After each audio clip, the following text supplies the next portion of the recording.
అల్లూరు జిల్లా అనంతగిరి మండలం జీనబాడు గ్రామానికి చెందిన నలుగురు యువకులు రైవాడ డ్యాంలో నాటు పడవ ప్రమాదంలో గల్లంతయ్యారు. 150 మీటర్ల దూరంలో పడవ మునిగిపోయింది. జలాడ ప్రసాద్ స్థానికుల సహాయంతో సురక్షితంగా బయటకొచ్చాడు. గాలి అప్పలరాజు, గంజాయి జీవన్ కుమార్, దెబ్బర రమేష్ డ్యాంలో మునిగిపోయారు. గంజాయి జీవన్ కుమార్ మృతి చెందగా మిగతా ఇద్దరి కోసం గాలింపు కొనసాగుతోంది. సంఘటనా స్థలానికి దేవరాపల్లి ఎస్ఐ సత్యనారాయణ చేరుకుని పరిశీలించారు.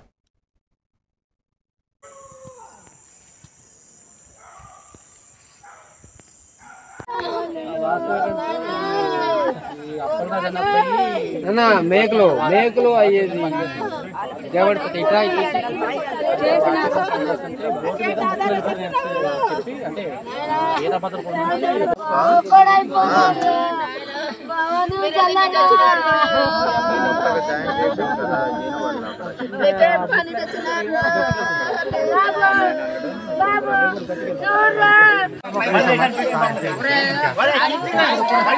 మంచి ప్లేస్ పెట్టండి.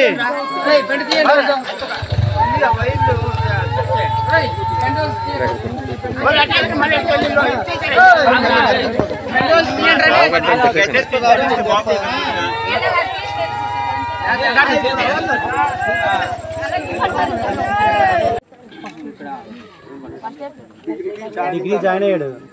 వెళ్ళాను సార్, మామూలుగా చూసి ఇతన్ని వాళ్ళ చిక్కొట్టి తీసాం సార్. ఇన్ని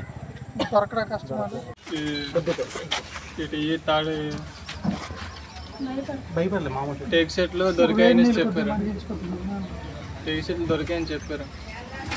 రాత్రం వెళ్ళి చూద్దాం అన్నాడు. నేను రానంటే తీసుకుని వెళ్ళాడు. అలాగే అక్కడ రేవాడ వెళ్ళాం. రేవాడ వెళ్ళి బోట్ నుంచి వెళ్ళాం. బోట్ నుంచి వెళ్ళేసి అటు నుంచి వచ్చేసాం.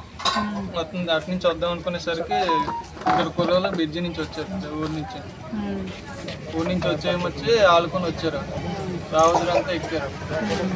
వాళ్ళిద్దరు మేమిద్దరం బోట్ నుంచి వచ్చారు. మొత్తం వాళ్ళు అప్పుడు టైం వచ్చి అటు ఎక్కారు. కుదరు